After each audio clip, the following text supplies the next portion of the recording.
নমস্কার বন্ধুগণ। আজকে সরস্বতী পুজো উপলক্ষে আমি একটু ভেজিটেবল পোলাও বানাচ্ছি। সব রকমের দেব, যেরকম গাজর দেব, বিনস দেব, তারপরে হলো একটু ফুলকপি দেব ছোটো ছোটো করে কেটে, আর হলো একটু আলু দেব। এই দিয়ে আমি একটা ভেজিটেবল পোলাও বানাচ্ছি। তার মধ্যে কিশমিশ দেব, কাজু দেব, সব রকমের সব কিছু দেবো। 3 চামচ ঘি দিলাম,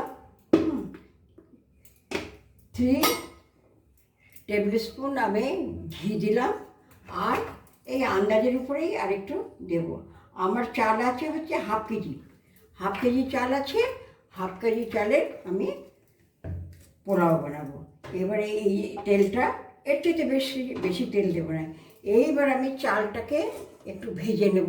এই সামান্য পরিমাণ হলুদ দিলাম চালটার মধ্যে, আর এরপরে আমি দুধে জাফরান গুলে রাখবো। আর এখন আমি একটু কাজু আর কিশমিশ ভেজে তুলে রাখবো। কাজু দিলাম, সে কয়েকটা কাজু দিলাম, কাজুটা ভাজা হবে। কাজুটা ভাজা হয়ে গেছে, এবার আমি কাজুটা তুলে রাখছি। এবার আমি কিশমিশটা একটু ভেজে তুলে রাখছি। কাজু কিশমিশ ভাজা হয়ে গেল। এবার আমি ফুলকপিটা একটুখানি ভেজে নেব। তার মধ্যে একটুখানি নুন দেবো, সামান্য হালকা নুন দেবো, আর খুব সামান্য একটুখানি হলুদ দেবো, না দিলেও হয়, দিলাম।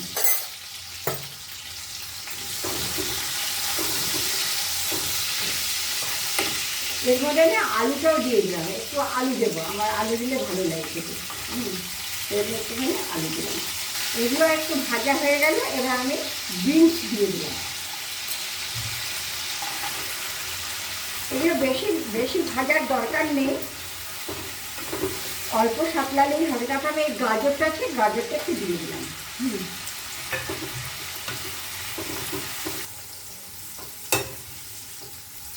এগুলো আমি সব আমি আর অল্প পরিমাণ হোয়াইট তেল দিয়ে দিলাম, 2 টেবিল স্পুন দিয়ে দিলাম। তেজপাতা দিলাম, আর এই যে একটু হলুদ দেওয়া চালটা আমি দিয়ে দিলাম। এইটা একটুখানি ভেজে নেব। আর জল হচ্ছে যতটা চাল তার ডবল জল। আর মিষ্টিটা হলো আপনার নিজের আন্দাজ মতন, যে যেরকম মিষ্টি খায়। আমি করলে তো একটু কম মিষ্টি দিয়েই করবো। আর এরকম চাল ভাজার সময় না এই তেজপাতাটা তুলে রাখবেন, কারণ না তেজপাতায় চালটা এত ছিটকাবে যে চারিদিক হয়ে যাবে। সেজন্য আমি সবসময় তেজপাতাটা তুলে রাখি।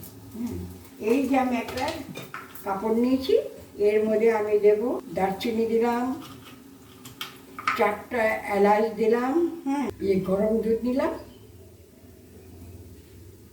এর মধ্যে কয়েক ঢাকা জাফরান দিয়ে দেবো। এই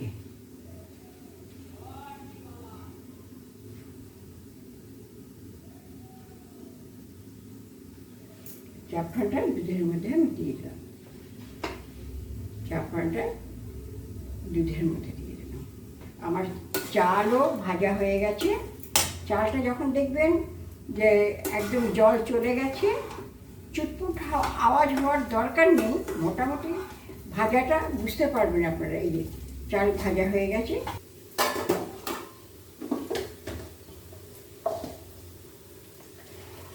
এক গ্লাস আর এইটুকু নিয়েছি।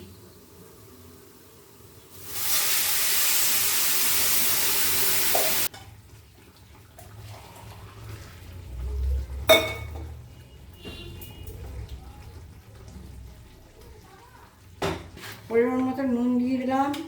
এবারে মিষ্টি দেব, 1 দিলাম, 2 দিলাম, 3 দিলাম, 4 দিলাম। পোলাও তো একটু মিষ্টি না হলে ভালো লাগবে না, সেই আমি 4 দিলাম।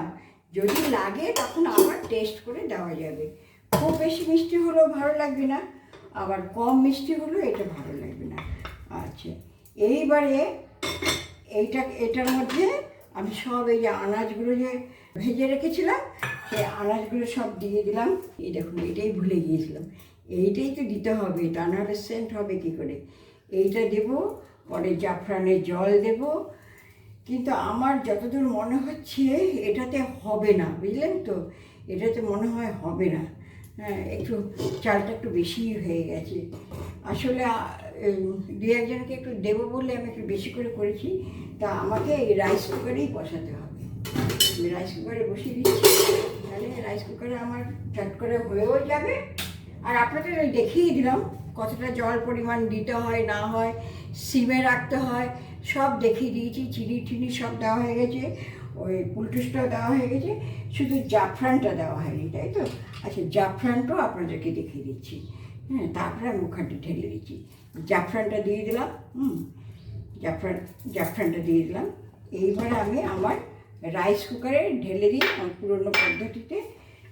আপনাদেরকে চেয়েছিলাম আমি একটু এইভাবে দেখাতে, কিন্তু পারলাম না। হ্যাঁ, চালের পরিমাণটা আমার বেশি হয়ে গেছে, সেই জন্য আমাকে বাধ্য হয়ে যেতে হচ্ছে রাইস কুকারে।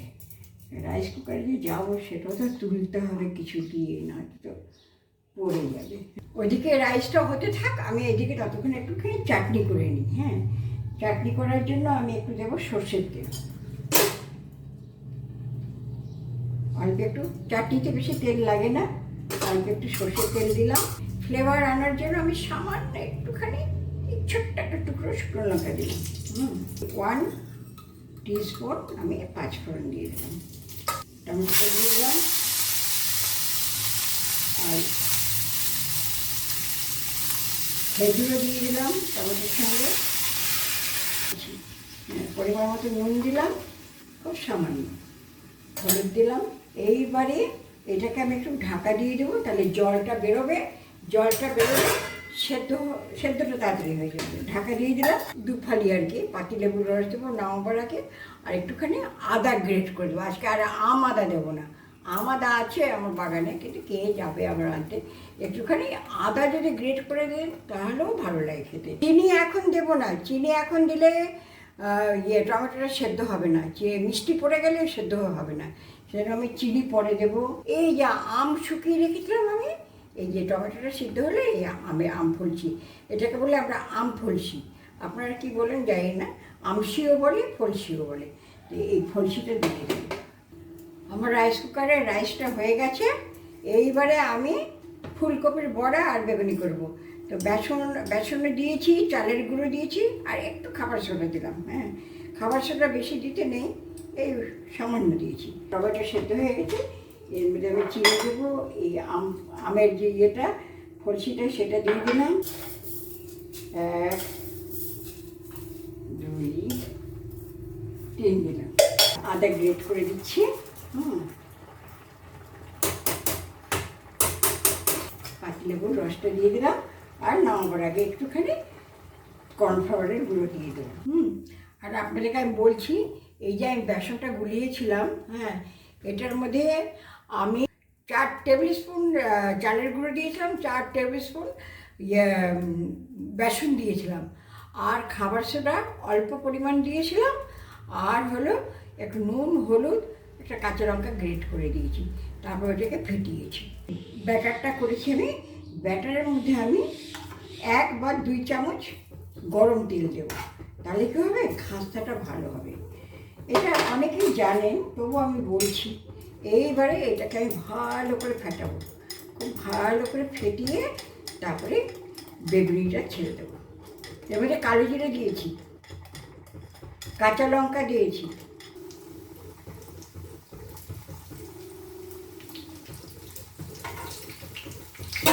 আমার চাটনি হয়ে গেছে। চাটনিতে যে 1 টেবিল স্পুন আমি কর্নফ্লাওয়ার দেবো বলেছিলাম, সেই কর্নফ্লাওয়ারটা এখন গুলে দিয়ে দেবো। নুন, মিষ্টি, টক সব ঠিক আছে। লেবুর রসটাও দেওয়া হয়ে গেছে। এবার কর্নফ্লাওয়ারটা দেওয়া হয়ে গেলে ব্যাস চাটনি হয়ে গেল। এখন আঁচটা বাড়িয়ে দিই। আর এই দেখি এইটারও কি অবস্থা হলো বেগুনির। চাটনি হয়ে গেছে, এদিকে রাইসও হয়ে গেছে, এদিকে বেগুনিও হয়ে গেল আমার।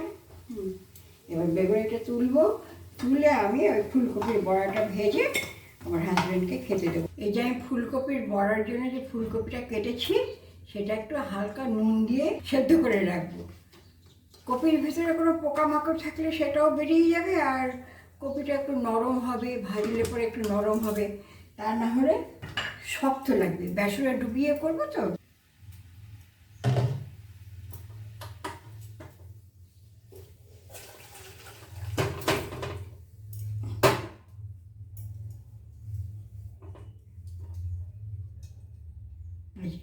এটাকে ওই ব্যাটারটার মধ্যে ডুবিয়ে আমি এই যে ফুলকপি, হ্যাঁ, এই বছরের প্রথম খাচ্ছি এই বড়াটা। হ্যাঁ, দেখি কেমন হয়। আর বয়সটাও দেখতে হবে, কিন্তু শখটা ষোলো আনা। রান্না করার শখ, রান্নার লোক রেখে দিয়েছে, কিন্তু আমার হাত নিষ্পিস করে। মানে আমি এত কিছু রান্না করতাম, আমি কেন করব না? তো যাই হোক, ইউটিউবের জন্যই আমার হচ্ছে সব কিছু, সব পূরণ। অবশেষে রান্না কমপ্লিট হলো। এই যে আমার হাজব্যান্ডকে দিলাম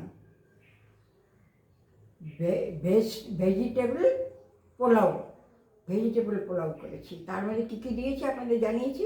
এবারে এই বাটিটা তুললেই ভেজিটেবল পোলাওটা বেরিয়ে আসে। আচ্ছা, এর মধ্যে আছে হলো এই ফুলকপির বড়া আর বেগুনি একদম মুড়মুড়ে হয়েছে। হ্যাঁ, আর হলো চাটনি। এর বেশি কিছু আর করতে পারিনি। হ্যাঁ, এই চাটনি দিয়ে উনি খাবেন, বেগুনি দিয়ে খাবেন, খেয়ে বলবেন কেমন হয়েছে। একটু পোলাওটা টেস্ট করে বলো কেমন হয়েছে, নুন মিষ্টিটা কেমন হয়েছে সেটা আগে বলো, তারপরে হ্যাঁ, পোলাওটা খাও, খুব গরম। পোলাওটা ভেঙে দেখাচ্ছি, দেখুন ঝরঝরে, একদম দেখুন ঝরঝরে। ঠিক আছে, একদম ফার্স্ট ক্লাস। আর আমি বলেছিলাম না একদম ঝরঝরে হবে, ডবল জল দেবেন। হ্যাঁ, একদম যতটা চাল হবে তত তার ডবল জল দেবেন। দেখুন পোলাওটা দেখুন একদম ঝরঝর করছে, একদম ঠান্ডা হলে আরও ঝরঝরে হয়ে যাবে। হ্যাঁ, ঝরঝরাটা দেখিয়ে দিলাম ভেঙে আপনাদেরকে। এবার বেগুনিটা খাও।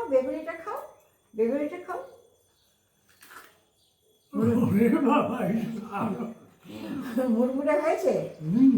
আচ্ছা, এইবার তুমি ফুলকপি দিয়ে এটা খাও।